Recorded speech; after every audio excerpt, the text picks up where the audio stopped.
রান্নাঘরে পেঁয়াজ কাটতে গিয়ে হাত কেটে গেল। ছেলে দৌড়ে এসে বলল, মা কি হয়েছে? রক্ত বের হচ্ছে।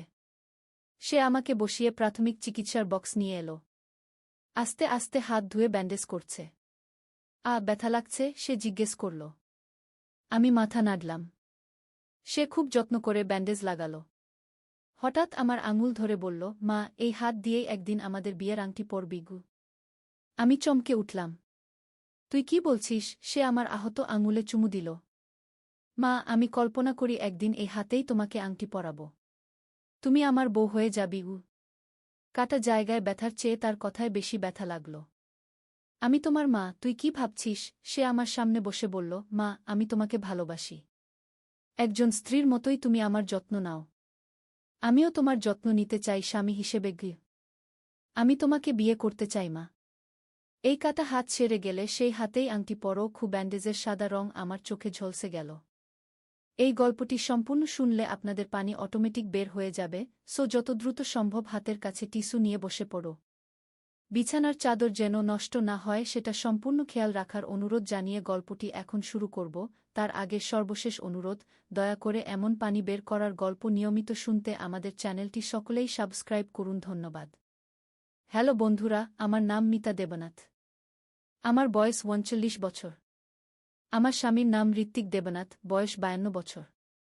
আমাদের ২ সন্তান, সৌরভ আর পিয়া। সৌরভ ২১ বছর বয়সী, ইউনিভার্সিটিতে পড়ে। পিয়া ১৪ বছর বয়সী, হাই স্কুলে যায়। আমার জীবনে যা ঘটেছিল সেটা এতই অদ্ভুত যে আজও বিশ্বাস করতে পারি না। সবকিছু শুরু হয়েছিল সেদিন রান্নাঘরে পেঁয়াজ কাটার সময় থেকে।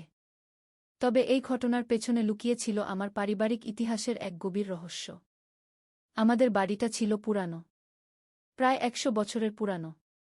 আমার শ্বশুর মশাই যখন এই বাড়িটা কিনেছিলেন, তখন বাড়ির আগের মালিকরা খুব তাড়াহুড়ো করে বাড়িটা বিক্রি করে দিয়েছিলেন। কারণটা আমরা জানতাম না। কিন্তু গত কয়েক মাস ধরে বাড়িতে কিছু অদ্ভুত ঘটনা ঘটছিল। রাতে আমাদের ঘুমের মধ্যে পা দিয়ে কেউ যেন খোঁচা দিয়ে যেত। দোতলার করিডরে মাঝেমধ্যে পায়ের আওয়াজ শোনা যেত। অথচ দোতলায় আমরা কেউ থাকি না। সব ঘর তালাবদ্ধ।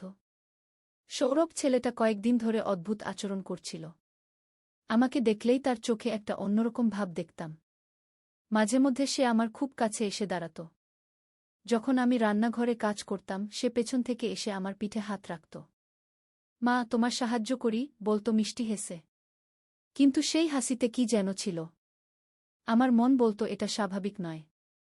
একদিন সকালে দেখি সৌরভ আমার শাড়ি ব্লাউজের তোষকে হাত দিয়ে কি যেন খুঁজছে। কি খুঁজছিস? জিজ্ঞেস করলে বলল, মা, তোমার একটা পুরানো ছবি দেখতে চাইছিলাম গু। কোন ছবি? আমি জানতে চাইলাম।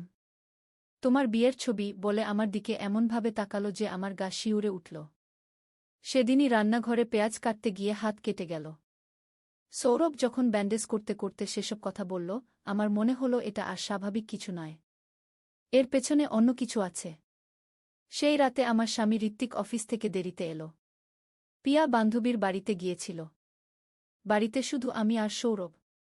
সৌরভ আমার ঘরে এসে বলল, মা, তোমার সাথে কিছু কথা আছে। আমি বললাম, বল উ। মা, আমি জানি তুমি আমার কথা ভুল ভাবছ। কিন্তু আমি নিজেকে সামলাতে পারছি না। আমার মনে হয় তুমি শুধু আমার মা নও। তুমি আরও কিছু গু। আমি অবাক হয়ে বললাম, তুই কি বলছিস সৌরভ? আমি তোর মা। আর কিছুই না ঘি। না মা, তুমি আরও কিছু। আমি স্বপ্নে দেখি তুমি একটা লাল শাড়ি পরে একটা বড় ঘরে দাঁড়িয়ে আছো। সেই ঘরে অনেক মোমবাতি জ্বলছে। আর তুমি আমাকে ইশারা করে ডাকছ গো। আমার বুকের ভেতর কেমন যেন করতে লাগল। তুই এসব কি বলছিস? মা, আমি আরও দেখি। দেখি তুমি আর আমি একসাথে কোথাও ভ্রমণে যাচ্ছি। আমরা একটা পুরানো বাগানবাড়িতে গিয়েছি। সেখানে একটা বড় পুকুর আছে। পুকুরের পাড়ে একটা বট গাছ। আর সেই গাছের নিচে একটা ছোট মন্দির। আমার পুরো শরীর কাঁপতে শুরু করল। কারণ সৌরভ যেই বাগানবাড়ির কথা বলছে সেটা ছিল আমার ছোটবেলার বাড়ি, আমার মামা বাড়ি। কিন্তু সৌরভ তো কখনো সেখানে যায়নি। তাহলে সে কিভাবে জানল? সৌরভ, তুই এইসব কোথায় দেখছিস? আমি জিজ্ঞেস করলাম কাপা গলায়। মা, আমি জানি না। কিন্তু আমার মনে হয় আমি তোমাকে আগে থেকেই চিনি। অনেক আগে থেকে। পরের দিন সকালে আমি আমার মায়ের কাছে ফোন করলাম।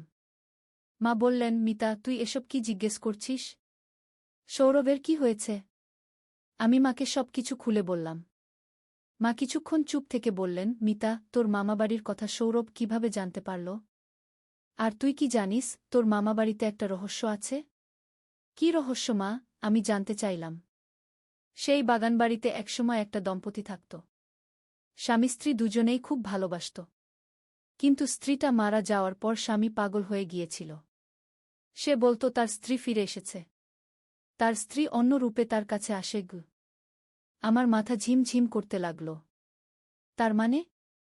মিতা, সেই পুরানো বাগানবাড়িতে কি তুই কখনো গিয়েছিস সৌরভকে নিয়ে? না মা, কখনো না গি।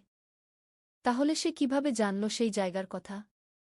মিতা, আমার মনে হয় তোর সৌরভের উপর কোনো অশুভ শক্তির প্রভাব পড়েছে। তুই ঠাকুর মার কাছে যা, পূজা দেখি। সেদিন বিকেলে সৌরভ আমার কাছে এসে বলল, মা, আমি একটা জায়গা দেখতে যেতে চাই। তুমি কি আমার সাথে যাবে? কোনো জায়গা? আমি জিজ্ঞেস করলাম। মা, আমি জানি না জায়গাটার নাম। কিন্তু আমি স্বপ্নে দেখেছি একটা পুরানো বাগানবাড়ি। সেখানে একটা পুকুর আছে। আর পুকুরের পাড়ে একটা বটগাছ। আমার মনে হলো এটাই সময়। আমি সৌরভকে নিয়ে আবার মামাবাড়ি গেলাম। তন্ত্রিক আমাদের সাথে এলেন। তিনি বললেন, এই জায়গাটার একটা পুরানো ইতিহাস আছে। অনেক বছর আগে এখানে একটা দম্পতি থাকত। তারা খুব ভালোবাসত একে অপরকে। কিন্তু স্ত্রীটা অল্প বয়সে মারা যায়। স্বামী তার স্ত্রীর জন্য এই মন্দির বানিয়েছিল। এবং সেই মন্দিরে একটা অভিশাপ দিয়েছিল যে যে কেউ এখানে আসবে সে তার সবচেয়ে প্রিয় মানুষকে অন্যভাবে দেখবে। তার মানে? আমি জিজ্ঞেস করলাম। মানে হলো, সৌরভ আপনাকে মা হিসেবে না দেখে স্ত্রী হিসেবে দেখছে। কারণ এই অভিশাপের প্রভাবে তার মনে হচ্ছে আপনি তার প্রেমিকা। তন্ত্রিক মন্দিরের সামনে পূজার আয়োজন করলেন। অনেকক্ষণ ধরে মন্ত্র পড়লেন, ধূপ জ্বালালেন। আর সৌরভকে বললেন মন্দিরের সামনে বসতে। পূজা চলাকালীন সৌরভের শরীর কাঁপতে শুরু করল। তার চোখ দিয়ে পানি পড়তে লাগল। মা, আমার কি হচ্ছে? আমার মনে হচ্ছে কেউ আমার ভেতর থেকে বের হয়ে যাচ্ছে। তন্ত্রিক বললেন, এটাই হবে। অশুভ শক্তি তার শরীর থেকে বের হয়ে যাচ্ছে। পূজা শেষ হওয়ার পর সৌরভ আমার দিকে তাকাল। এবার তার চোখে সেই অদ্ভুত ভাব নেই। সে বলল, মা, আমি কি করেছিলাম? আমার মনে পড়ছে আমি তোমাকে কিছু অদ্ভুত কথা বলেছিলাম। আমি স্বস্তির নিঃশ্বাস ফেললাম। কিছু না সৌরভ, তুই এখন ভালো আছিস? আমরা বাড়ি ফিরে এলাম। সৌরভের আচরণ স্বাভাবিক হয়ে গেল। সে আবার আগের মতো আমাকে মা হিসেবে দেখছে।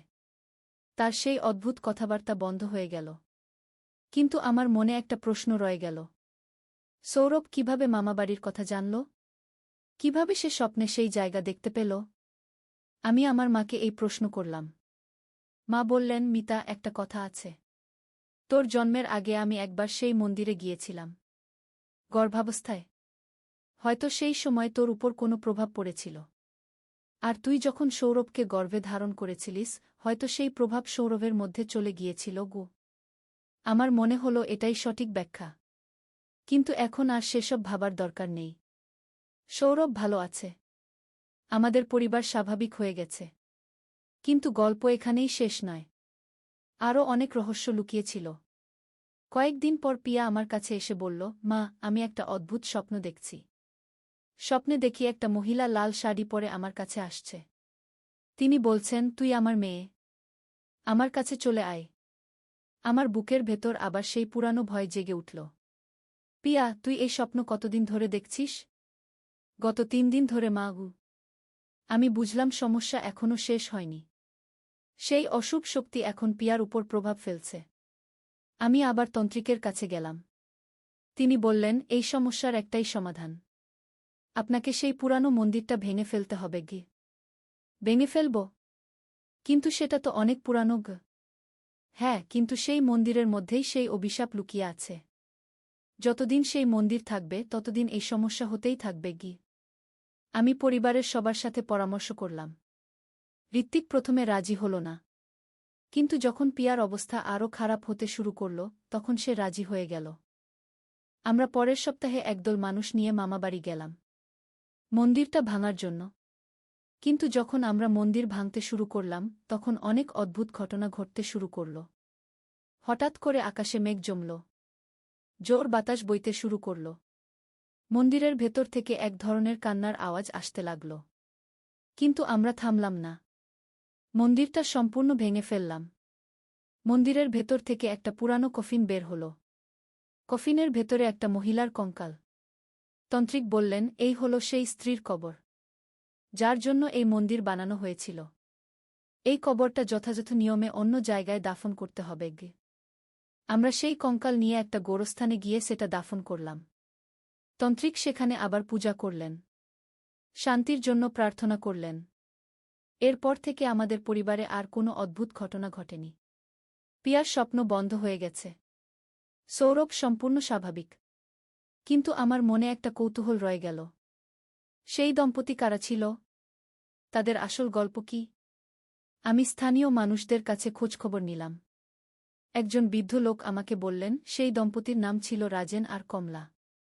রাজেন ছিল একজন ধনী জমিদার। কমলা ছিল তার স্ত্রী। তারা খুবই ভালোবাসত একে অপরকে। কিন্তু কমলার বয়স যখন 25 বছর তখন সে একটা অদ্ভুত রোগে আক্রান্ত হয়। কী রোগ? আমি জানতে চাইলাম। কেউ জানত না। ডাক্তার বলেছিল এটা কোনো প্রাকৃতিক রোগ নয়, কোনো অশুভ শক্তির কারণে হয়েছে। কমলা দিনে দিনে দুর্বল হয়ে যেতে লাগল। আর মাঝে মধ্যে সে অদ্ভুত কথাবার্তা বলত। কী ধরনের কথাবার্তা? সে বলত, আমি মরে যাওয়ার পর তুমি আমাকে ভুলে যেও না। আমি তোমার কাছে ফিরে আসব অন্য রূপে। আমার গা শিউরে উঠল। তারপর কমলা মারা যাওয়ার পর রাজেন পাগল হয়ে গেল। সে সেই মন্দির বানাল। আর সেই মন্দিরে কমলার জন্য দোয়া করত। কিন্তু সেটা দোয়া নয়, অভিশাপ হয়ে গিয়েছিল। কি অভিশাপ? রাজেন বলেছিল, কমলা, তুমি আমার কাছে ফিরে এসো যে কোনো রূপে। যদি তুমি না ফেরো তাহলে যে কেউ এই জায়গায় আসবে তারা তাদের প্রিয় মানুষকে ভিন্ন চোখে দেখবে। তারাও আমার মতো কষ্ট পাবে। আমি বুঝলাম এটাই ছিল সেই অভিশাপের আসল কাহিনী। একজন স্বামীর স্ত্রীর জন্য অন্ধ ভালোবাসা অভিশাপ হয়ে গিয়েছিল। কিন্তু এখন সেই অভিশাপ ভেঙে গেছে। আমরা সেই কঙ্কাল যথাযথভাবে দাফন করেছি। কমলার আত্মা শান্তি পেয়েছে। তবে আমার গল্প এখানেই শেষ নয়। আরও একটা রহস্য ছিল। কয়েক মাস পর আমি আবার সেই জায়গায় গেলাম। দেখলাম সেই বটগাছটা নেই। গাছটা শুকিয়ে গেছে। পুকুরটাও শুকিয়ে গেছে। স্থানীয় একজন লোক বলল, আপা, এই জায়গায় এখন কেউ আসে না। কারণ মানুষ বলে এখানে এখনও কিছু অদ্ভুত জিনিস হয়। কী ধরনের অদ্ভুত জিনিস? আমি জিজ্ঞেস করলাম।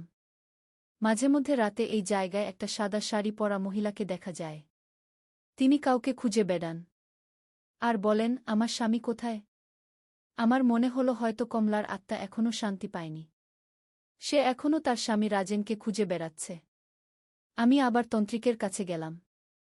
তিনি বললেন, এই সমস্যার সমাধানের জন্য রাজেনের কবর খুঁজে বের করতে হবে। তার কবরও কমলার কবরের পাশে দাফন করতে হবে।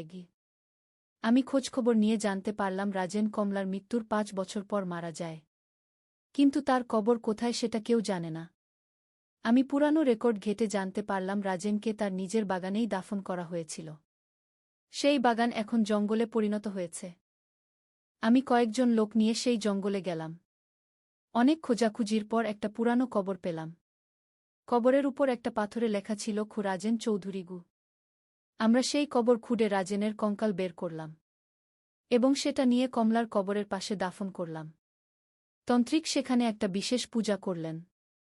2 আত্মার মিলনের জন্য প্রার্থনা করলেন। সেই দিন রাতে আমার একটা স্বপ্ন হল। স্বপ্নে দেখলাম একজন পুরুষ আর একজন মহিলা হাত ধরে কোথাও চলে যাচ্ছে। তারা দুজনেই খুশি। মহিলাটা আমার দিকে ফিরে তাকিয়ে বলল, ধন্যবাদ।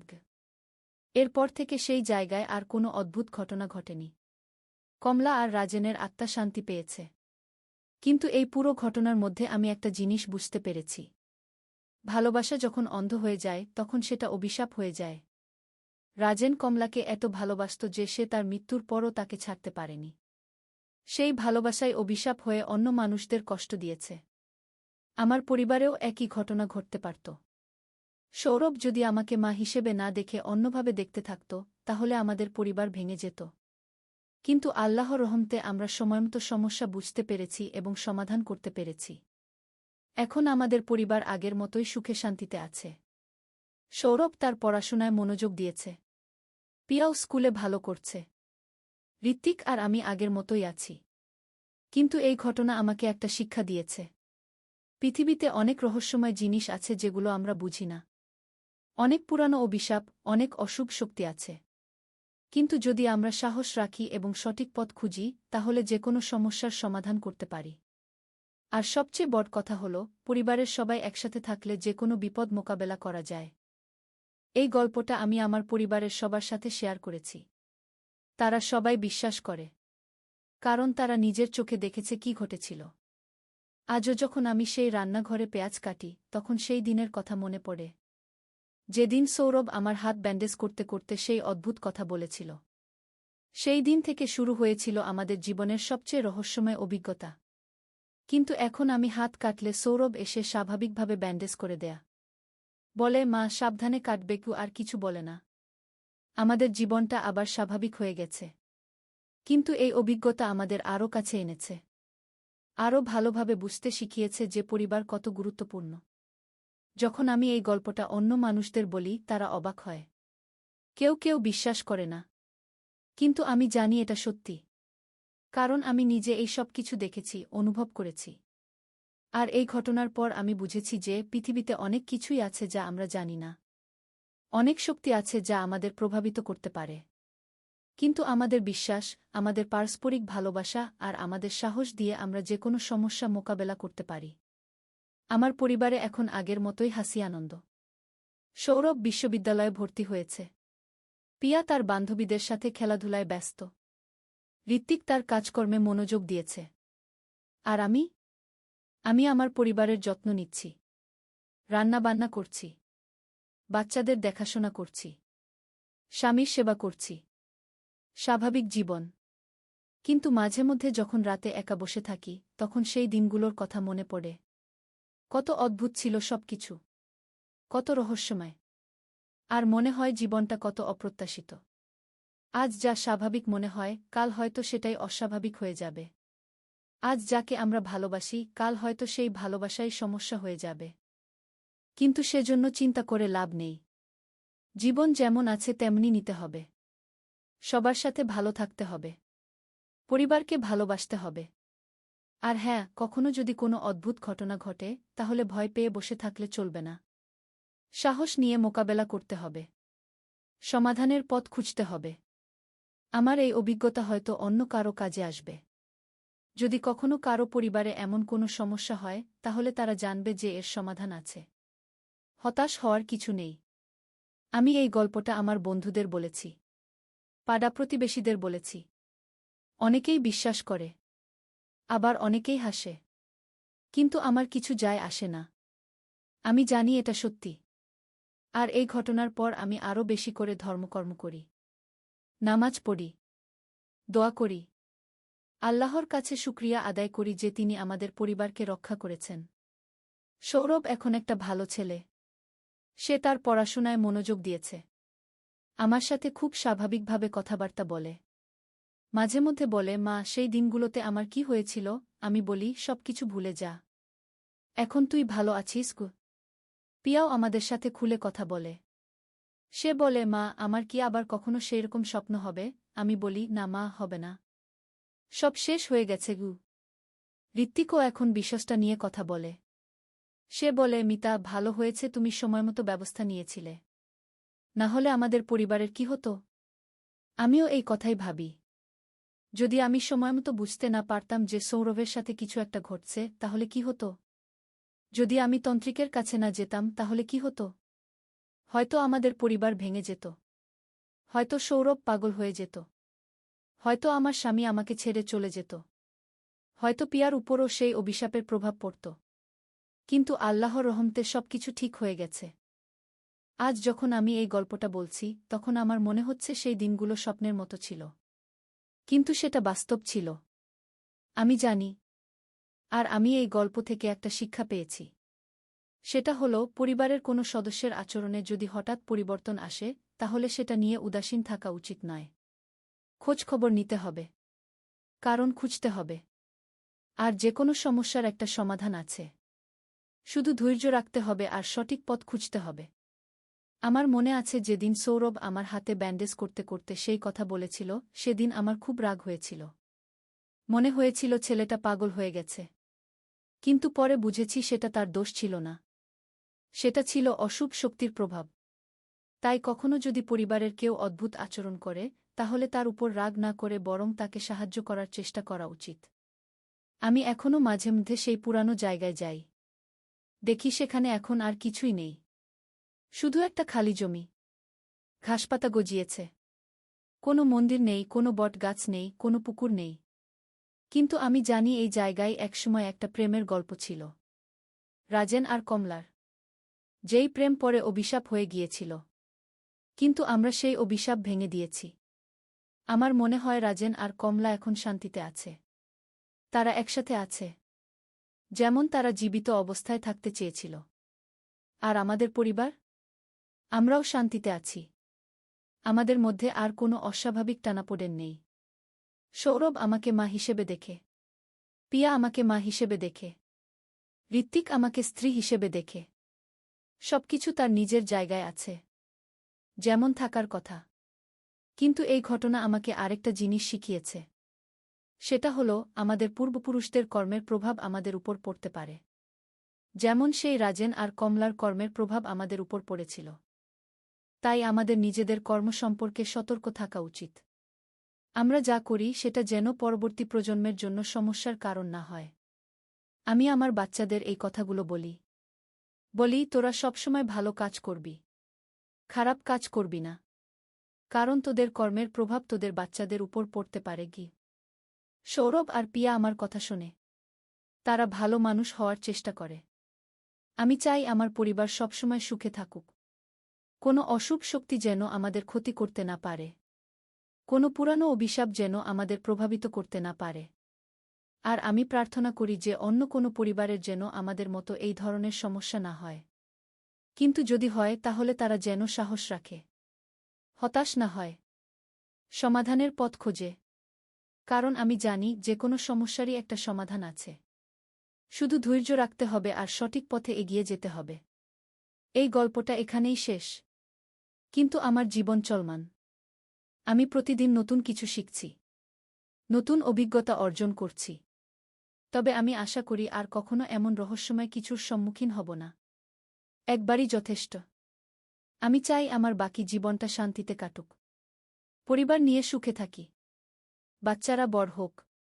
তাদের বিয়েশাদী দেখি। নাতিনাতনির মুখ দেখি। সাধারণ একটা জীবন। কোনো জটিলতা নেই, কোনো রহস্য নেই। কিন্তু যা হয়েছে সেটা আমার জীবনের একটা গুরুত্বপূর্ণ অংশ। সেটা আমাকে অনেক কিছু শিখিয়েছে। আমাকে আরও শক্তিশালী বানিয়েছে। আর সবচেয়ে বড় কথা, সেটা আমাদের পরিবারকে আরও কাছে এনেছে। আমরা এখন একে অপরকে আরও ভালোভাবে বুঝি। আরও যত্ন করি। সৌরভ এখন আমার সাথে সব কথা শেয়ার করে। কোনো কিছু লুকায় না। পিয়াও আমার খুব কাছাকাছি। ঋত্বিকও আমার প্রতি আরও মনোযোগী। হয়তো এই সংকটটা আমাদের পরিবারের জন্য একটা পরীক্ষা ছিল। আমরা সেই পরীক্ষায় উত্তীর্ণ হয়েছি। আর এখন আমরা আরও শক্তিশালী। যারা আমার এই গল্প শুনবে তারা হয়তো ভাববে এটা কল্পকাহিনী। কিন্তু আমি জানি এটা সত্যি। প্রতিটি কথা সত্যি। আর আমি আশা করি এই গল্প থেকে মানুষ কিছু শিক্ষা নেবে। বুঝবে যে পরিবার কত গুরুত্বপূর্ণ। একে অপরের যত্ন নেওয়া কত দরকার। আর সবচেয়ে বড় কথা, কখনো যদি কোনো সমস্যায় পড়ে তাহলে হাল ছেড়ে দিয়ে বসে থাকবে না। লড়াই করবে। সমাধান খুঁজবে। কারণ জীবনের সবকিছুরই একটা সমাধান আছে। শুধু ধৈর্য রাখতে হবে আর সাহস রাখতে হবে। আমার গল্প এখানেই শেষ। ধন্যবাদ সবাইকে যারা আমার কথা শুনেছে। আশা করি এই গল্প থেকে কিছু উপকার হবে। আল্লাহ সবাইকে ভালো রাখুন। সবার পরিবারে শান্তি থাকুক। কোনো অশুভ শক্তি যেন কারো ক্ষতি করতে না পারে। আমি এই গল্পটা এখানেই শেষ করছি। কিন্তু মনে রাখবেন, জীবনে যে কোনো সমস্যার একটা সমাধান আছে। শুধু ধৈর্য রাখুন আর সঠিক পথে এগিয়ে যান। আর হ্যাঁ, পরিবারকে ভালোবাসুন। একে অপরের যত্ন নিন। কারণ পরিবারই হলো আমাদের সবচেয়ে বড় সম্পদ। আজ আমি যখন রান্নাঘরে কাজ করি তখন মাঝে মধ্যে সেই দিনের কথা মনে পড়ে, কিন্তু আর ভয় লাগে না, কারণ আমি জানি আমরা সেই কঠিন সময় পার করে এসেছি। সৌরভ এখন একটা ভালো ছেলে। সে তার স্বপ্ন নিয়ে এগিয়ে চলেছে, ইঞ্জিনিয়ারিং পড়ছে, ভবিষ্যতে একটা ভালো চাকরি করবে। পিয়াও তার লেখাপড়ায় মনোযোগী। সে চায় ডাক্তার হতে, মানুষের সেবা করতে। ঋত্বিক তার ব্যবসায় সফল, আমাদের পরিবারের সবার প্রয়োজন মেটাতে পারে। আর আমি আমার পরিবারের মা হিসেবে, স্ত্রী হিসেবে আমার দায়িত্ব পালন করে যাচ্ছি। এটাই আমার স্বপ্ন ছিল, এটাই আমার সুখ। মাঝে মধ্যে ভাবি, যদি সেই ঘটনা না ঘটত, তাহলে হয়তো আমরা একে অপরকে এত ভালোভাবে বুঝতে পারতাম না, হয়তো আমাদের মধ্যে এত গভীর বন্ধন তৈরি হতো না। তাই ভাবি, হয়তো সেই সংকটটা আমাদের জন্য একটা আশীর্বাদ ছিল, যেটা আমাদের আরও কাছে এনেছে। এখন আমরা একটা সুখী পরিবার, আমাদের মধ্যে কোনো লুকোছাপা নেই, সবাই সবার সাথে খোলাখুলি কথা বলে। আর আমি প্রতিদিন আল্লাহর কাছে শুকরিয়া আদায় করি, কারণ তিনি আমাদের একটা কঠিন সময় থেকে উদ্ধার করেছেন। আমার এই গল্প যারা শুনেছে, আশা করি তারা এটা থেকে কিছু শিক্ষা নেবে। আর যদি কখনো এমন কোনো সমস্যায় পড়ে, তাহলে হাল ছেড়ে দেবে না, কারণ আমি বিশ্বাস করি আল্লাহ কারো উপর এমন কোনো বিপদ দেন না যেটা সে সহ্য করতে পারে না। আর প্রতিটি বিপদের একটা সমাধান আছে। আমাদের শুধু ধৈর্য রাখতে হবে, সাহস রাখতে হবে, আর সঠিক পথে এগিয়ে যেতে হবে। আমার গল্প এখানেই সমাপ্ত, কিন্তু আমার জীবন চলমান। প্রতিদিন নতুন অভিজ্ঞতা, নতুন শিক্ষা। আর আমি আশা করি আমার বাকি জীবনটা এভাবেই শান্তিতে কাটুক, পরিবার নিয়ে সুখে থাকি। সবাইকে ধন্যবাদ যারা আমার কথা ধৈর্য ধরে শুনেছে। আল্লাহ সবাইকে ভালো রাখুন। আমার মিতা দেবনাথের এই রহস্যময় কাহিনী এখানেই শেষ। আশা করি এই গল্প থেকে সবাই কিছু না কিছু শিক্ষা নেবে। আর মনে রাখবে, জীবনে যত বড় সমস্যায় আসুক না কেন, সেটার একটা সমাধান আছে। শুধু ধৈর্য রাখতে হবে আর সঠিক পথে এগিয়ে যেতে হবে। আল্লাহ সবার মঙ্গল করুন, আমিন। যে মামাবাড়ি যাব, দেখব আসলে কি হয়। পরের দিন সকালে আমি সৌরভকে নিয়ে রওনা দিলাম। গন্তব্য আমার মামাবাড়ি, যেই বাগানবাড়ির কথা সৌরভ বলেছিল। পথে সৌরভকে জিজ্ঞেস করলাম, তুই কি জানিস আমরা কোথায় যাচ্ছি? না মা, কিন্তু আমার মনে হচ্ছে আমি এই পথ চিনি। সৌরভ বলল। আমরা যখন মামাবাড়ি পৌঁছালাম, সৌরভ চোখ বড় বড় করে তাকিয়ে রইল। মা, এটাই সেই জায়গা, আমি এটা স্বপ্নে দেখেছি। আমি সৌরভকে নিয়ে বাগানে গেলাম। সৌরভ সোজা পুকুরের পাড়ের বট গাছের দিকে এগিয়ে গেল, যেন সে জানেই কোথায় যেতে হবে। বট গাছের নিচে পৌঁছে সৌরভ বলল, মা, এখানে একটা মন্দির থাকার কথা। আমি তাকিয়ে দেখলাম, সত্যিই সেখানে একটা ছোট মন্দির আছে, কিন্তু সেটা ঝোপঝাড়ে ঢাকা। আমরা মন্দিরের কাছে গেলাম। সৌরভ হঠাৎ করে মন্দিরের দরজায় হাত দিয়ে বলল, মা, এই মন্দিরে কোনো পুরানো জিনিস আছে কিনা দেখি গু। আমি বললাম, না সৌরভ, এখানে কিছু ঘাটাঘাটি করবি না গু। কিন্তু সৌরভ শুনল না। সে মন্দিরের দরজা খুলে ভেতরে ঢুকল। আমিও তার পেছনে গেলাম। মন্দিরের ভেতরে একটা পুরানো মূর্তি আছে, আর মূর্তির সামনে কিছু পুরানো জিনিসপত্র। সৌরভ হঠাৎ একটা পুরানো কাগজ হাতে নিয়ে বলল, মা, এটা দেখো গু। কাগজটায় কিছু লেখা ছিল, পুরানো বাংলায়। আমি পড়ার চেষ্টা করলাম। লেখা ছিল এরকম, যে ব্যক্তি এই মন্দিরে আসবে এবং এই কাগজ পড়বে, সে তার প্রিয় মানুষকে ভিন্ন দৃষ্টিতে দেখবে, প্রেমের বন্ধন ছাড়িয়ে অন্য সম্পর্কের দিকে এগিয়ে যাবে গু। আমার মনে হলো এটাই সৌরভের অদ্ভুত আচরণের কারণ। কিন্তু সৌরভ তো কখনো এখানে আসেনি, তাহলে এই প্রভাব কিভাবে তার উপর পড়ল? সেই রাতে আমরা বাড়ি ফিরলাম, কিন্তু সৌরভের আচরণ আরও বদলে গেল। সে আমাকে সারাক্ষণ অনুসরণ করতে লাগলো। আমি যেখানে যাই সে সেখানে যায়, আমি কি করি সে সেটা দেখে। ঋত্বিক একদিন বলল, মিতা, সৌরভের কি হয়েছে? ও তোর পেছনে পেছনে ঘুরে বেড়াচ্ছে কেন? আমি ঋত্বিককে সব খুলে বললাম। ঋত্বিক শুনে অবাক হয়ে গেল। তুমি কি পাগল হয়ে গেছো মিতা? এসব কি বলছো? আমি সত্যি বলছি ঋত্বিক, সৌরভের আচরণ স্বাভাবিক নেই গু। সেদিন রাতে আমার ঘুম ভেঙে গেল একটা আওয়াজে। দেখি সৌরভ আমার বিছানার পাশে দাঁড়িয়ে আছে। সৌরভ, কি হয়েছে? আমি জিজ্ঞেস করলাম। মা, আমি ঘুমাতে পারছি না। আমার মনে হচ্ছে তুমি কোথাও চলে যাবে গু। আমি কোথাও যাচ্ছি না সৌরভ, তুই ঘুমাতে যা গু। না মা, আমি তোমার পাশে বসে থাকবো বলে সৌরভ আমার বিছানার পাশে একটা চেয়ার টেনে বসল। সৌরভ, তুই কি করছিস? তোর বাবার কি মনে হবে? মা, বাবা গভীর ঘুমে আছেন, উনি জানবেন না গি। আমি বুঝলাম পরিস্থিতি নিয়ন্ত্রণের বাইরে চলে যাচ্ছে। পরের দিন আমি একটা তন্ত্রিকের কাছে গেলাম। তিনি আমার কথা শুনে বললেন, আপনার ছেলের উপর কোনো অশুভ আত্মার প্রভাব পড়েছে, এটা সারাতে হবে গু। কিভাবে সারাবো আমি জানতে চাইলাম। আপনাকে একটা বিশেষ পূজা করতে হবে, আর যেই জায়গায় গিয়ে এই সমস্যা শুরু হয়েছে সেই জায়গায় গিয়ে একটা শুদ্ধিকরণ অনুষ্ঠান করতে হবে গু। আমি তন্ত্রিকের পরামর্শ অনুযায়ী প্রস্তুতি নিতে শুরু করলাম, কিন্তু সৌরভের আচরণ দিন দিন আরও অস্বাভাবিক হয়ে উঠছিল। একদিন আমি রান্নাঘরে রান্না করছিলাম, সৌরভ পেছন থেকে এসে আমার কোমরে হাত রাখল। মা, তুমি কত সুন্দর গু। আমি চমকে ঘুরে দাঁড়ালাম। সৌরভ, তুই কি করছিস? মা, আমি তোমাকে প্রশংসা করছি বলে সৌরভ আমার খুব কাছে এসে দাঁড়ালো। সৌরভ, তুই আমার থেকে দূরে সরে দাঁড়া, এটা ঠিক নয় গি। কেন মা? আমি তো তোমারই ছেলে, আমি তোমার কাছে থাকতে পারবো না?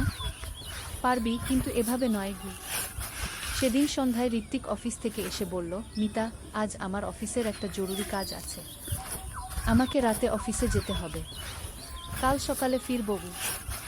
আমার মনে হলো ঋত্বিক চলে গেলে সৌরভের সাথে একা থাকতে হবে, এটা ভালো হবে না। ঋত্বিক, আমি তোমার সাথে যাব গু। কেন? বাচ্চারা একা থাকবে কিভাবে? পিয়া বান্ধবীর বাড়িতে থাকবে, আর সৌরভ গু।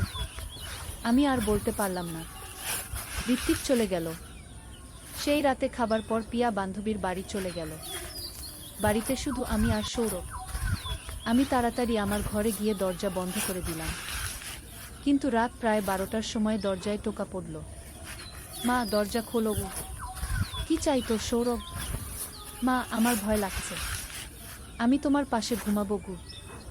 না সৌরভ, তুই তোর ঘরে যা গু। মা প্লিজ, আমি ভয় পাচ্ছি গু। আমি দরজা খুললাম। সৌরভের মুখ দেখে মনে হলো সে সত্যিই ভয় পেয়েছে। কিসের ভয় সৌরভ? মা, আমার মনে হচ্ছে কেউ আমাকে তাড়া করছে, কেউ আমার পেছনে পেছনে আসছে গু। কে আসছে? একজন মহিলা, লাল শাড়ি পরা, তিনি আমাকে ডাকছেন গু।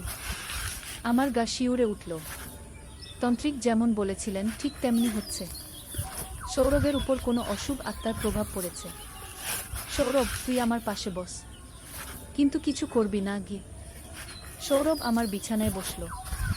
কিছুক্ষণ পর সে আমার দিকে তাকিয়ে বলল, মা, তুমি জানো আমি তোমাকে কতটা ভালোবাসি? হ্যাঁ জানি গু। না মা, আমার ভালোবাসাটা অন্যরকম, আমি তোমাকে একজন নারী হিসেবে ভালোবাসি। আমি উঠে দাঁড়ালাম। সৌরভ, তুই কি বলছিস জানিস? মা, আমি জানি, কিন্তু আমি নিজেকে সামলাতে পারছি না গি বলে সৌরভ আমার হাত ধরল। আমি হাত ছাড়িয়ে নিয়ে বললাম, সৌরভ, তুই তোর ঘরে যা, এখনই গি। সৌরভ উঠে গেল, কিন্তু যাওয়ার সময় বলল, মা, আমি তোমাকে ছাড়তে পারবো না গি। পরের দিন সকালে আমি তন্ত্রিকের কাছে গেলাম। তিনি বললেন, আর দেরি করা ঠিক হবে না, আজই সেই জায়গায় গিয়ে শুদ্ধিকরণ করতে হবে গু। আমি সৌরভকে নিই। নদীর ধারে সেই গা। প্রথম অধ্যায় শুরু যাক। পদ্মা নদীর ধারে একটা ছোট্ট গ্রাম ছিল, নাম তার রূপসী গ্রাম। গ্রামের নাম শুনলেই মনে হতো কত সুন্দর হবে, আর সত্যিই গ্রামটা ছিল অপূর্ব সুন্দর। সবুজ ধানক্ষেত, নারিকেল আর সুপারি গাছের সারি, আর নদীর শীতল হাওয়া, সব মিলিয়ে এক স্বর্গের মতো জায়গা। এই গ্রামেই থাকতো একটা ছেলে, নাম তার আলম। বয়স তখন 17 কি 18 হবে। ফর্সা রং, লম্বা চুল, আর চোখে একটা স্বপ্ন, বড় হয়ে সে লেখক হবে। প্রতিদিন সন্ধ্যায় নদীর ধারে বসে সে লিখত তার ডায়েরিতে, কখনো কবিতা, কখনো গল্প, কখনো শুধু মনের কথা। আলমের বাবা মোক্তার সাহেব ছিলেন গ্রামের স্কুলের প্রধান শিক্ষক। মা রহিমা বেগম ছিলেন একজন নরম মনের মহিলা, যিনি সবসময় সবার জন্য রান্না করতেন। তাদের ছোট্ট টিনের চালের বাড়িটা ছিল গ্রামের মাঝখানে। আলমের একটা ছোট বোন ছিল, সামিয়া। বয়স তার 10 বছর। চঞ্চল, দুষ্টু, কিন্তু খুব মিষ্টি। সে সবসময় ভাইয়ের পিছন পিছন ঘুরত। ভাইয়া, আমাকে নিয়ে চলো না। এই ছিল তার প্রিয় সংলাপ। দ্বিতীয় অধ্যায়, নতুন প্রতিবেশী। একদিন গ্রামে নতুন একটা পরিবার এলো। তারা ঢাকা থেকে এসেছিল। বাবা একজন সরকারি চাকরিজীবী, বদলি হয়ে এই উপজেলায় এসেছেন। তাদের সাথে ছিল একটা মেয়ে, নাম তার তানিয়া। তানিয়া ছিল আলমের সমবয়সী। লম্বা চুল, বড় বড় চোখ, আর মুখে সবসময় একটা হাসি। সে ছিল খুবই পড়ুয়া। বই পড়তে তার খুব ভালো লাগত। প্রথম দিন যখন সে গ্রামের স্কুলে ভর্তি হলো, তখন সবাই অবাক হয়ে তাকে দেখছিল। শহুরে মেয়ে, কিন্তু কোনো অহংকার নেই। আলম আর তানিয়ার প্রথম দেখা হয়েছিল স্কুলের লাইব্রেরিতে। দুজনেই একই বই খুঁজছিল, রবীন্দ্রনাথের গোরাগু। তুমিও রবীন্দ্রনাথ পড়ো? আলম জিজ্ঞেস করেছিল। হ্যাঁ, আমার খুব প্রিয়। তুমি? তানিয়া হেসে জবাব দিয়েছিল। সেই থেকে তাদের বন্ধুত্ব শুরু। প্রতিদিন স্কুলে, লাইব্রেরিতে, আর কখনো কখনো নদীর ধারে বসে তারা গল্প করত। সাহিত্য নিয়ে, জীবন নিয়ে, স্বপ্ন নিয়ে। তৃতীয় অধ্যায়, স্বপ্নের কথা। একদিন সন্ধ্যায় নদীর ধারে বসে আলম তানিয়াকে বলল, জানো, আমি বড় হয়ে লেখক হতে চাই। এমন গল্প লিখব যেগুলো মানুষের মন ছুঁয়ে যাবে। তানিয়া মৃদু হেসে বলল, তুমি পারবে। তোমার লেখার হাত খুব ভালো। তুমি যা লিখো তাতে আন্তরিকতা আছে। তুমি কি হতে চাও? আলম জিজ্ঞেস করল। আমি শিক্ষিকা হতে চাই। গ্রামের মেয়েদের পড়াতে চাই। দেখো না, এখানে কত মেয়ে স্কুলেই যায় না। আমি চাই সবাই পড়াশোনা করুক। তানিয়ার কথা শুনে আলম অবাক হলো। এতটা সরল, এতটা নিঃস্বার্থ স্বপ্ন। তুমি সত্যিই অসাধারণ, আলম বলল। তানিয়া লজ্জা পেয়ে বলল, আরে না, আমি সাধারণ। তবে হ্যাঁ, আমি মানুষের জন্য কিছু করতে চাই। সেদিন থেকে আলমের মনে তানিয়ার জন্য একটা বিশেষ জায়গা তৈরি হলো। সে বুঝতে পারছিল না এটা কি অনুভূতি, কিন্তু তানিয়াকে না দেখলে তার দিন ভালো যেত না। চতুর্থ অধ্যায়, বর্ষাকাল। বর্ষা এলো। পদ্মা নদী ফুলে ফেঁপে উঠল। চারিদিকে পানি আর পানি। স্কুল বন্ধ হয়ে গেল। বৃষ্টি থামার নাম নেই। একদিন সন্ধ্যায় আলম দেখল তানিয়া তাদের বাড়ির সামনে দাঁড়িয়ে আছে, ভিজে একদম। কি হয়েছে? এভাবে বৃষ্টিতে ভিজে আসলে কেন? আলম চিন্তিত হয়ে জিজ্ঞেস করল। আমার বই। আমার প্রিয় বইটা। আমি নদীর ধারে রেখে এসেছিলাম। পানিতে ভেসে যাবে কি? তানিয়া কাঁদো কাঁদো স্বরে বলল। আলম কিছু না ভেবে ছাতা নিয়ে বেরিয়ে পড়ল। বৃষ্টি তখন মুষলধারে পড়ছে। সে নদীর ধারে গিয়ে দেখল তানিয়ার বইটা একটা পাথরের নিচে চাপা পড়ে আছে, কিন্তু পানি প্রায় সেখানে পৌঁছে গেছে। সে দ্রুত বইটা তুলে নিল। সৌভাগ্যবশত বইটা পুরোপুরি ভিজেনি। সে তার শার্টের ভিতরে বইটা লুকিয়ে বাড়ি ফিরল। তানিয়া যখন বইটা পেল, তার চোখে পানি এসে গেল। তুমি এতটা করলে আমার জন্য? তুমি আমার বন্ধু। বন্ধুর জন্য এটুকু তো করাই যায়, আলম হেসে বলল। সেদিন থেকে তানিয়াও বুঝতে পারল, আলম তার কাছে শুধু একজন বন্ধু নয়, আরও বেশি কিছু। পঞ্চম অধ্যায়, গ্রামের মেলা। শরৎকাল এলো। গ্রামে বড় মেলা বসল। নৌকা বাইচ, পুতুল নাচ, জারি গান, কত কিছু। সারা গ্রামে উৎসবের আমেজ। আলম আর তানিয়া একসাথে মেলা ঘুরছিল। স্বামীও ছিল তাদের সাথে। সে দুষ্টুমি করে বলল, ভাইজা, তানিয়া আপু তোমার বউ হবে? আলম আর তানিয়া দুজনেই লজ্জা পেয়ে গেল। আলম স্বামীয়াকে বকা দিল, কিন্তু মনে মনে সে ভাবছিল, সত্যিই তো, তানিয়াকে ছাড়া তার জীবন অসম্পূর্ণ মনে হয়। মেলায় একটা পুতুলের দোকানে তানিয়া একটা সুন্দর পুতুল দেখে মুগ্ধ হয়ে গেল। কিন্তু দাম শুনে হতাশ হলো, 50 টাকা। তার কাছে এত টাকা ছিল না। আলম চুপি চুপি পুতুলটা কিনে নিল। মেলা শেষে যখন বাড়ি ফিরছিল, তখন সে তানিয়াকে পুতুলটা দিল। এটা তুমি আমার জন্য? তানিয়া অবাক হয়ে বলল। তুমি যেটা চেয়েছিলে সেটা তোমার হওয়া উচিত কি? আলম মৃদু হেসে বলল। তানিয়া পুতুলটা বুকে জড়িয়ে ধরল। ধন্যবাদ, আলম। তুমি সত্যিই খুব ভালো। সেদিন রাতে আলম তার ডায়েরিতে লিখল, আজ আমি বুঝেছি ভালোবাসা কাকে বলে। যাকে দেখলে বুক ভরে যায়, যার জন্য নিজের সবকিছু দিয়ে দিতে ইচ্ছা করে, সেই তো ভালোবাসা। ষষ্ঠ অধ্যায়, সংকট। কিন্তু জীবন তো সবসময় সুখের থাকে না। একদিন আলমের বাবা হঠাৎ অসুস্থ হয়ে পড়লেন। ডাক্তার বলল তাকে ঢাকায় নিয়ে যেতে হবে ভালো চিকিৎসার জন্য। আলম দুশ্চিন্তায় পড়ে গেল। ঢাকায় যেতে হলে অনেক টাকা লাগবে। তাদের পরিবার তো সচ্ছল নয়। তানিয়া যখন এই খবর পেল, সে তার বাবাকে বলল। তানিয়ার বাবা একজন ভালো মানুষ ছিলেন। তিনি আলমের বাবার চিকিৎসার জন্য টাকা দিতে রাজি হলেন। না না, এভাবে আমরা নিতে পারব না, মোক্তার সাহেব বললেন। আপনি আমার মেয়ের শিক্ষকের বাবা। আমার দায়িত্ব আপনার সেবা করা, তানিয়ার বাবা বললেন। শেষ পর্যন্ত আলমের বাবাকে ঢাকায় নিয়ে যাওয়া হলো। আলম আর তার মা তার সাথে গেল। সামিয়া থেকে গেল গ্রামে তানিয়াদের বাড়িতে। ঢাকায় থাকতে হলো প্রায় 1 মাস। সেই 1 মাস আলম প্রতিদিন তানিয়াকে চিঠি লিখত। মোবাইল ফোন তো তখন সবার ছিল না। চিঠি ছিল যোগাযোগের মাধ্যম। তানিয়াও প্রতিদিন চিঠির অপেক্ষায় থাকত। আলমের চিঠি পড়ে সে বুঝতে পারত আলম কতটা কষ্টে আছে, কতটা দুশ্চিন্তায় আছে। সে নিজেও আলমের জন্য দোয়া করত। 7ম অধ্যায়, ফিরে আসা। অবশেষে মোক্তার সাহেব সুস্থ হয়ে উঠলেন। ডাক্তার বললেন এখন তিনি বাড়ি যেতে পারবেন, কিন্তু সতর্ক থাকতে হবে। যেদিন আলম গ্রামে ফিরল, সেদিন পুরো গ্রাম খুশিতে আত্মহারা। সবাই মোক্তার সাহেবকে দেখতে এলো। তানিয়াও এলো সামিয়াকে নিয়ে। আলম তানিয়াকে দেখে বলল, তোমার চিঠিগুলো আমাকে শক্তি দিয়েছে। ঢাকায় যখন খুব কষ্ট লাগতো, তখন তোমার চিঠি পড়ে আবার ভালো লাগতো। আমি জানতাম তুমি ফিরে আসবে। আমি বিশ্বাস রাখিনি, হারাইনি, তানিয়া মৃদু হেসে বলল। সেদিন বিকেলে নদীর ধারে বসে আলম তানিয়াকে বলল, তানিয়া, আমি তোমাকে কিছু বলতে চাই। বলো, তানিয়া বলল। আমি তোমাকে ভালোবাসি। ঢাকায় থাকার সময় প্রতিটা মুহূর্তে তোমার কথা মনে পড়েছে।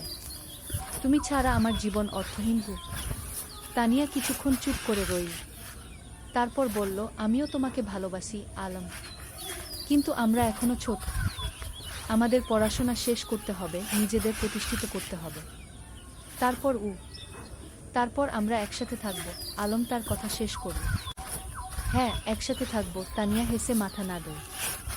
8ম অধ্যায়, সময়ের পরীক্ষা। পরের কয়েক বছর দ্রুত কেটে গেল।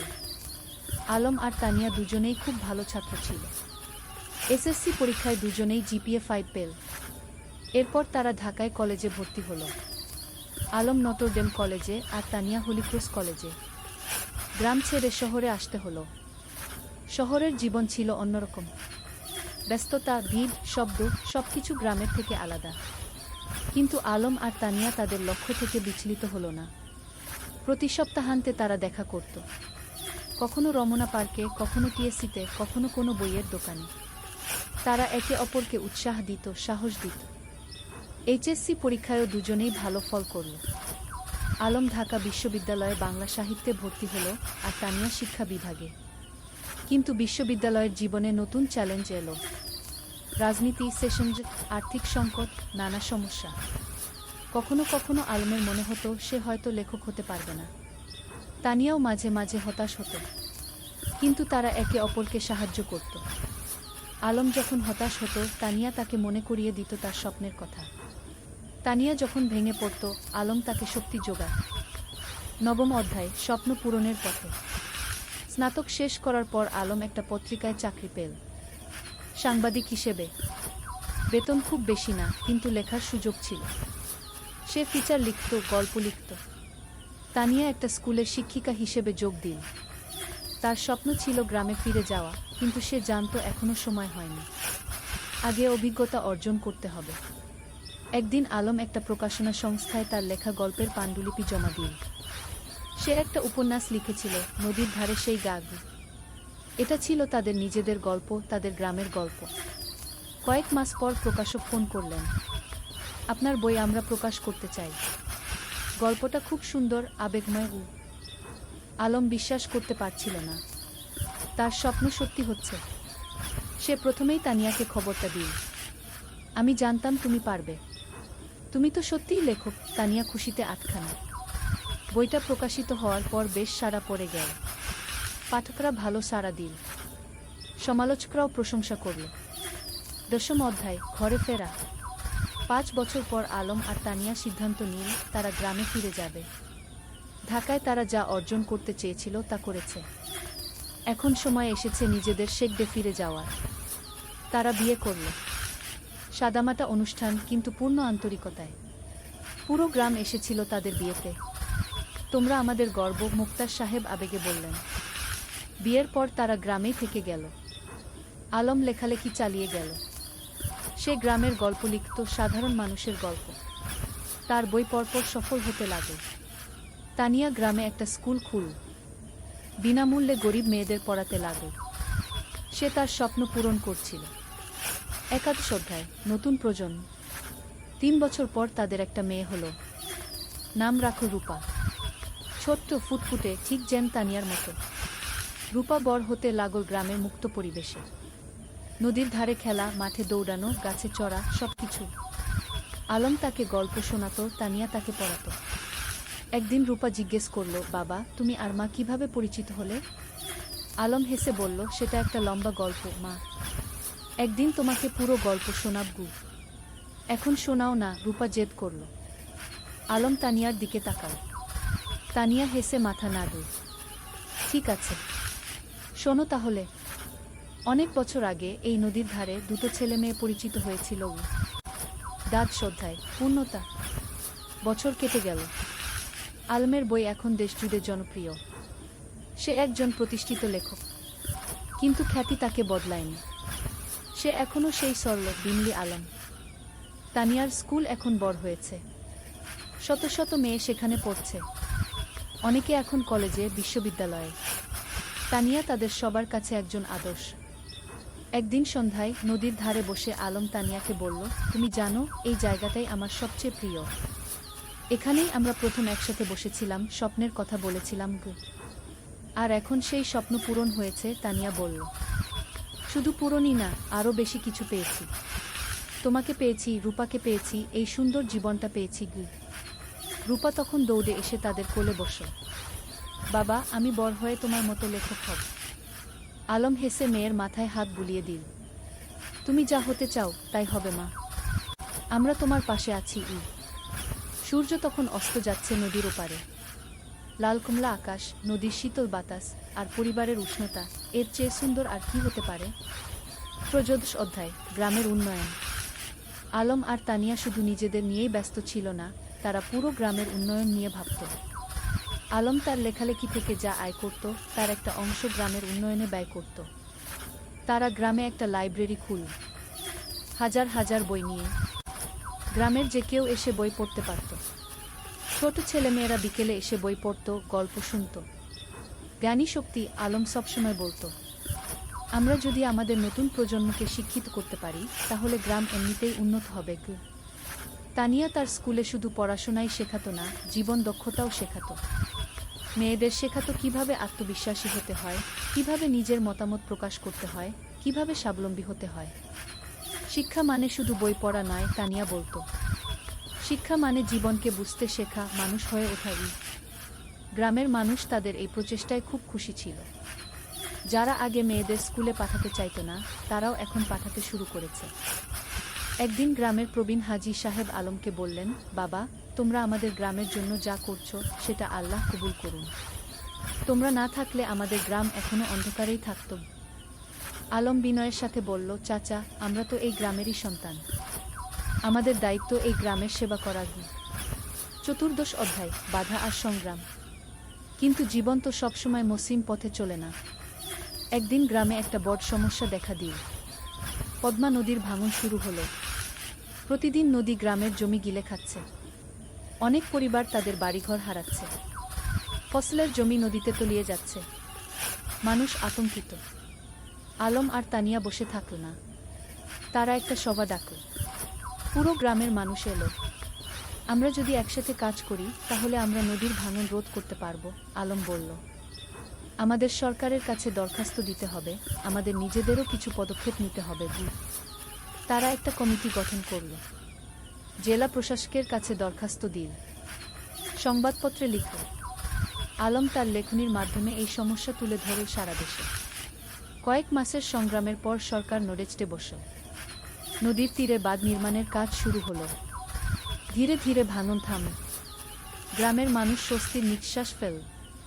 তোমরা আমাদের গ্রামকে বাঁচিয়েছ, একজন বৃদ্ধ আলমকে আশীর্বাদ করলেন। আমরা সবাই মিলে বাঁচিয়েছি, আলম বলল। এটা সবার প্রচেষ্টার ফল। পঞ্চদশ অধ্যায় রূপার স্বপ্ন। রূপা এখন 10 বছরের, খুব মেধাবী মেয়ে। স্কুলে সব সময় প্রথম হয়, কিন্তু শুধু পড়াশোনায় নয়, সে খেলাধুলায়, গানেও ভালো। একদিন রূপা তার বাবা মাকে বলল, আমি ডাক্তার হতে চাই, গ্রামের মানুষদের সেবা করব। আলম আর তানিয়া খুশি হল, তাদের মেয়ে অন্যের সেবা করতে চায়, এর চেয়ে বড় গর্বের আর কি হতে পারে। তুমি যা হতে চাও আমরা তোমাকে সাহায্য করব, তানিয়া বলল। কিন্তু রূপার একটা শর্ত ছিল, আমি ঢাকায় না, গ্রামেই থাকব, এখানেই পড়ব, এখানেই ডাক্তারি করব। আলম হেসে বলল, কেন মা? ঢাকায় তো ভালো সুযোগ পাবে। বাবা, তুমি আর মা যেমন গ্রামে ফিরে এসেছ, আমিও তাই চাই। গ্রামের মানুষদের সবচেয়ে বেশি সাহায্যের দরকার। এই কথা শুনে আলমের চোখে পানি এসে গেল। তার মেয়ে তার আদর্শকে ধারণ করছে। রূপা খুব পরিশ্রমী ছিল, প্রতিদিন ভোরে উঠে পড়াশোনা করত, মায়ের স্কুলে ছোটদের পড়াতে সাহায্য করত, বাবার লেখার কাজেও হাত লাগাত। রূপা, তুমি এত কাজ করো, ক্লান্ত হয়ে যাও না? তানিয়া একদিন জিজ্ঞেস করল। না মা, আমি যখন মানুষের উপকার করি তখন আমার ভালো লাগে, ক্লান্তি লাগে না, রূপা হেসে জবাব দিল। শ্রদ্ধায় পুরস্কার। আলমের লেখালেখি এখন দেশের সীমা পেরিয়ে গেছে, তার বই অনুবাদ হয়েছে বিভিন্ন ভাষা, বিদেশেও পাঠক তৈরি হয়েছে। একদিন একটা খবর এলো, আলম জাতীয় সাহিত্য পুরস্কার পেতে যাচ্ছে। এটা দেশের সর্বোচ্চ সাহিত্য পুরস্কার। পুরো গ্রাম আনন্দে উদ্বেলিত। আমাদের আলম জাতীয় পুরস্কার পাবে, সবাই গর্ব করে বলতে লাগল। পুরস্কার দেওয়ার অনুষ্ঠান হলো ঢাকায়। প্রধানমন্ত্রী নিজে পুরস্কার তুলে দিলেন আলমের হাতে। আপনার লেখা আমাদের গ্রাম বাংলার প্রকৃত চিত্র তুলে ধরে, প্রধানমন্ত্রী বললেন। আপনি দেশের গর্ব। আলম বিনয়ের সাথে পুরস্কার নিয়ে তার মনে পড়ল সেই দিনগুলোর কথা, যখন সে নদীর ধারে বসে স্বপ্ন দেখত লেখক হওয়ার। পুরস্কার পাওয়ার পর আলম একটা বক্তৃতা দিল। এই পুরস্কার শুধু আমার একার নয়, এটা আমার স্ত্রী তানিয়ার, আমার মেয়ে রূপার, আমার গ্রামের সব মানুষের। তারা আমাকে অনুপ্রাণিত করেছে, সাহস দিয়েছে। তানিয়ার চোখে খুশির অশ্রু। তার স্বামী এত বড় সম্মান পেল, কিন্তু তবুও সে নিজের কৃতিত্ব সবার সাথে ভাগ করে নিচ্ছে। সপ্তদশ অধ্যায় তানিয়ার স্বীকৃতি। আলমের পুরস্কার পাওয়ার 1 বছর পর তানিয়াও একটা সম্মান পেল। সরকার তাকে কুশেরা শিক্ষক পুরস্কার দিল। তার স্কুল থেকে যে মেয়েরা বের হয়ে গেছে তারা এখন বিভিন্ন ক্ষেত্রে প্রতিষ্ঠিত।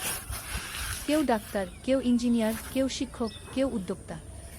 পুরস্কার নেওয়ার সময় তানিয়া বলল, আমি শুধু বীজ বপন করেছি, এই মেয়েরাই আমার আসল পুরস্কার। তারা নিজেদের প্রতিষ্ঠিত করেছে, সমাজে অবদান রাখছে। তার স্কুলের একজন প্রাক্তন ছাত্রী, যে এখন একজন সফল ব্যবসায়ী, মঞ্চে উঠে এসে বলল, ম্যাডাম না থাকলে আমি আজ এখানে থাকতাম না। তিনি আমাকে শুধু পড়াশোনাই শেখাননি, আত্মবিশ্বাস শিখিয়েছেন। রূপা তখন মঞ্চের নিচে বসে মায়ের দিকে তাকিয়েছিল, গর্বিত চোখে। আমার মা সত্যিই সেরা, সে মনে মনে বলল। অষ্টাদশ অধ্যায় সময়ের প্রবাহ। আরও কয়েক বছর কেটে গেল। রূপা এখন 8ম শ্রেণীতে, খুব ভালো ছাত্রী। তার স্বপ্ন ডাক্তার হওয়ার, সেই স্বপ্ন এখনো অটুট। আলম এখনো লিখে যাচ্ছে। তার নতুন একটা উপন্যাস বের হলো, জোছনা রাতের স্বপ্ন। এটাও বেশ জনপ্রিয় হলো। তানিয়ার স্কুল এখন অনেক বড়, 300 জন ছাত্রী, 10 জন শিক্ষক, একটা পূর্ণাঙ্গ শিক্ষা প্রতিষ্ঠান। গ্রামটাও অনেক বদলে গেছে, এখন পাকা রাস্তা, বিদ্যুৎ, স্বাস্থ্যকেন্দ্র, সবকিছু আছে। কিন্তু গ্রামের আত্মা, সেই সারল্য, সেই ভালোবাসা, সেটা আছে অক্ষুণ্ণ। একদিন সন্ধ্যায় পুরো পরিবার নদীর ধারে বসেছিল। আলম, তানিয়া, রূপা আর সামিয়া। সামিয়া এখন বিবাহিত, তার একটা ছেলে আছে। ভাইয়া, মনে আছে যখন আমি ছোট ছিলাম, তুমি আর ভাবি এখানে বসে গল্প করতে? সামিয়া হেসে বলল। মনে আছে, আলম হেসে বলল। সেই সময়গুলো কত সুন্দর ছিল। এখনকার সময়ও কম সুন্দর নয়, তানিয়া বলল। আমরা একসাথে আছি, সুস্থ আছি, খুশি আছি, এর চেয়ে বড় সৌভাগ্য আর কি? রূপা বলল, বাবা, তোমার আর মায়ের মতো আমিও একজন ভালো মানুষকে জীবনসঙ্গী হিসেবে পেতে চাই। আলম মেয়ের মাথায় হাত রেখে বলল, তুমি পাবে মা, তবে তার আগে তোমার স্বপ্ন পূরণ করো, ডাক্তার হও, তারপর জীবনসঙ্গী খুঁজবে। 49 অধ্যায় নতুন চ্যালেঞ্জ। রূপা এসএসসি পরীক্ষা দিল। ফলাফল বেরোলো জিপিএ 5। পুরো গ্রাম খুশি। আলম আর তানিয়া গর্বিত। কিন্তু এখন একটা বড় সিদ্ধান্ত নিতে হবে। রূপা ডাক্তার হতে চায় আর তার জন্য তাকে মেডিকেল কলেজে ভর্তি হতে হবে। কিন্তু গ্রামে তো মেডিকেল কলেজ নেই। বাবা, আমি ঢাকা মেডিকেলে ভর্তি হতে চাই, রূপা বলল। আলম একটু চিন্তিত হলো। কিন্তু তুমি তো বলেছিলে গ্রামে থাকবে। হ্যাঁ বাবা, আমি গ্রামে ফিরে আসব। কিন্তু ভালো ডাক্তার হতে হলে ভালো প্রতিষ্ঠান থেকে পড়তে হবে। আমি 5 বছর ঢাকায় থাকব, তারপর ফিরে আসব এবং গ্রামে একটা হাসপাতাল খুলব। তানিয়া বলল, মেয়েটা ঠিকই বলছে। আমরাও তো ঢাকায় গিয়ে পড়াশোনা করেছিলাম, তারপর ফিরে এসেছি গু। রূপা ঢাকা মেডিকেল কলেজে ভর্তি হলো। প্রথম দিকে গ্রাম ছেড়ে যেতে খুব কষ্ট হচ্ছিল, কিন্তু সে জানতো এটা তার লক্ষ্যের জন্য প্রয়োজন। আলম আর তানিয়া প্রতি মাসে ঢাকায় যেত মেয়েকে দেখতে। রূপা ফোনে প্রতিদিন কথা বলতো। 20 অধ্যায়, পরিবারের বন্ধন। 5 বছর খুব দ্রুত কেটে গেল। রূপা ডাক্তার হয়ে গেল। এমবিবিএস পাস করে ভালো ফলসহ। এখন তার সামনে অনেক সুযোগ। ঢাকার বড় বড় হাসপাতাল তাকে চাকরির অফার দিচ্ছে। কিন্তু রূপার লক্ষ্য অন্য। বাবা, আমি গ্রামে ফিরে আসছি, রূপা ফোনে বলল। তুমি নিশ্চিত? ঢাকায় তো অনেক ভালো সুযোগ, আলম বলল। বাবা, আমার স্বপ্ন তো ঢাকায় বড় ডাক্তার হওয়া নয়। আমার স্বপ্ন গ্রামের মানুষের সেবা করা। রূপা গ্রামে ফিরে এলো। গ্রামের মানুষ তাকে মাথায় করে নিয়ে এলো। আমাদের নিজের ডাক্তার। সে একটা ছোট ক্লিনিক খুলল। বিনামূল্যে গরিব মানুষদের চিকিৎসা দিতে লাগে। যাদের সামর্থ্য আছে তারা দিত, যাদের নেই তাদের কাছ থেকে কিছু নিত না। তুমি কিভাবে চালাবে এভাবে? আলম একদিন জিজ্ঞেস করল। বাবা, তুমি তো লেখক হয়েছ মানুষের সেবা করার জন্য, মা শিক্ষিকা হয়েছে সেবার জন্য। আমিও তাই। টাকা পয়সা পরে দেখা যাবে। আলম মেয়েকে জড়িয়ে ধরল। তুমি আমাদের গর্ব। 21 অধ্যায়, নতুন সঙ্গী। রূপা যখন ক্লিনিকে ব্যস্ত, তখন একদিন একজন তরুণ ডাক্তার এলো। তার নাম ফাহিম। সে ঢাকা থেকে এসেছে গ্রামাঞ্চলে স্বেচ্ছাসেবা করতে। ফাহিম আর রূপা একসাথে কাজ করতে লাগল।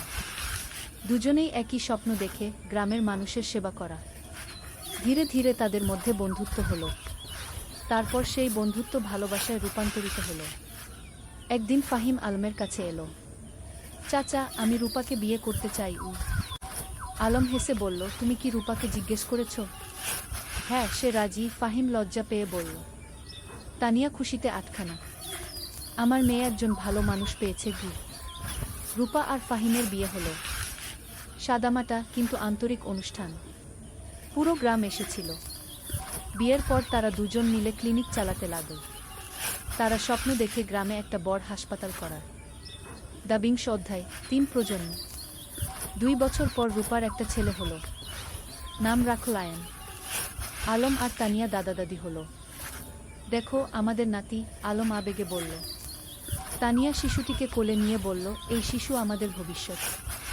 এর জন্যই তো আমরা এত কাজ করছি। এখন বাড়িতে 3 প্রজন্ম। আলমতানিয়া, রূপা, ফাহিম আর ছোট্ট আয়ান। প্রতিদিন সন্ধ্যায় তারা একসাথে বসে। আলম গল্প বলে, তানিয়া গান শোনায়, রূপা দিনের কাজের গল্প বলে। একদিন আয়ান যখন একটু বড় হলো, সে জিজ্ঞেস করল, দাদু তুমি কি করো? আলম হেসে বলল, আমি গল্প লিখি, নাতুবু। আমাকে একটা গল্প বলো না? ঠিক আছে, শোনো তাহলে। অনেক বছর আগে এই নদীর ধারে কি। আর এভাবেই চলতে থাকে জীবনের গল্প, প্রজন্ম থেকে প্রজন্মে। 23 অধ্যায়, উত্তরাধিকার। আলম এখন 60 পেরিয়ে গেছে। চুলদাড়ি পেকে গেছে, কিন্তু লেখার হাত এখনো অক্ষুণ্ণ। সে এখনো প্রতিদিন লেখে। তানিয়াও এখন অবসর নিয়েছে স্কুল থেকে, কিন্তু মাঝে মাঝে যায় ছাত্রীদের সাথে দেখা করতে। একদিন আয়ান, যে এখন 5 বছরের, দাদুকে জিজ্ঞেস করল, দাদু তুমি কত বই লিখেছ? প্রায় 20টা, আলম বলল। আমিও বড় হয়ে লেখক হব, আয়ান বলল। রূপা হেসে বলল, তুমি যা হতে চাও তাই হবে কি? আলম নাতিকে কোলে নিয়ে বলল, লেখক হওয়া মানে শুধু বই লেখা নয় বাবা। লেখক হওয়া মানে মানুষের কথা বলা, সত্য বলা, ভালোবাসা ছড়িয়ে দেওয়া। আমি সব করব, আয়ান উৎসাহিত হয়ে বলল। তানিয়া নাতিকে আদর করে বলল, তুমি করবে, আমরা জানি। 24 অধ্যায়, গ্রামের হাসপাতাল। রূপা আর ফাহিমের স্বপ্ন ছিল গ্রামে একটা বড় হাসপাতাল খোলার। তারা কয়েক বছর ধরে টাকা জমিয়ে রাখছিল। আলমও তার রয়্যালটির একটা অংশ দিয়েছিল।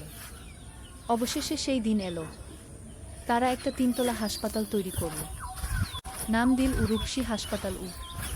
উদ্বোধনের দিন পুরো জেলা থেকে মানুষ এলো। স্বাস্থ্যমন্ত্রী নিজে এসে উদ্বোধন করলেন। এই হাসপাতাল শুধু একটা স্বাস্থ্যসেবা কেন্দ্র নয়, মন্ত্রী বললেন, এটা একটা স্বপ্নের বাস্তবায়ন।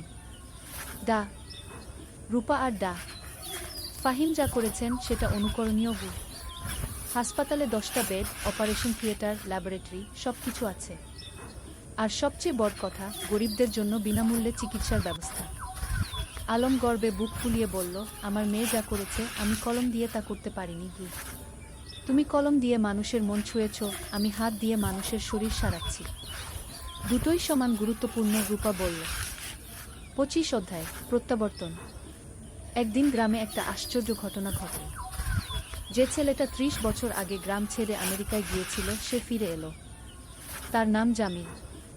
সে আমেরিকায় একজন সফল ব্যবসায়ী, কিন্তু বয়স হয়েছে, এখন শেখদে ফিরতে চায়। জামিল আলমের সাথে দেখা করতে এলো। আমি তোমার বই পড়েছি আমেরিকায় বসে। সেই বই পড়ে আমার গ্রামের কথা মনে পড়ে গেল, তাই ফিরে এলাম। স্বাগতম, আলম হাসি মুখে বলল।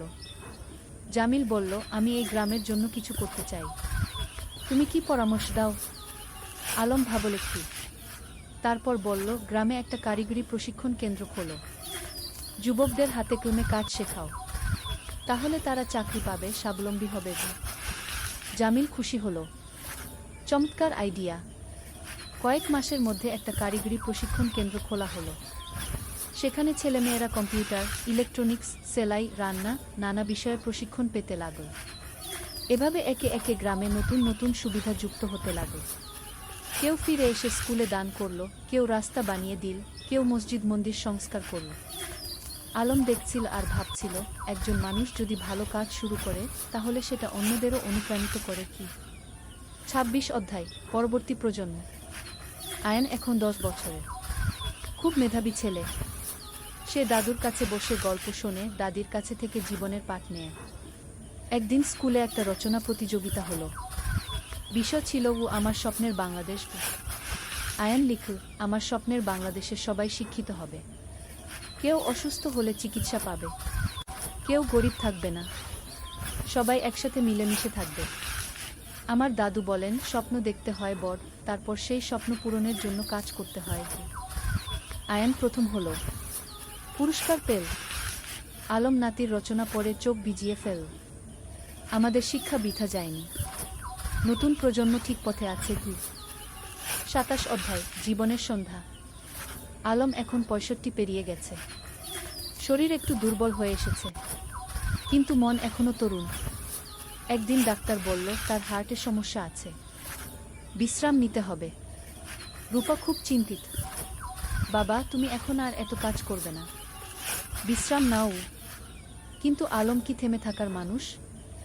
সে এখনো লেখে, মানুষের সাথে দেখা করে, গ্রামের উন্নয়নের কাজে যুক্ত থাকে। তানিয়া বলল, তুমি একটু শান্ত হও।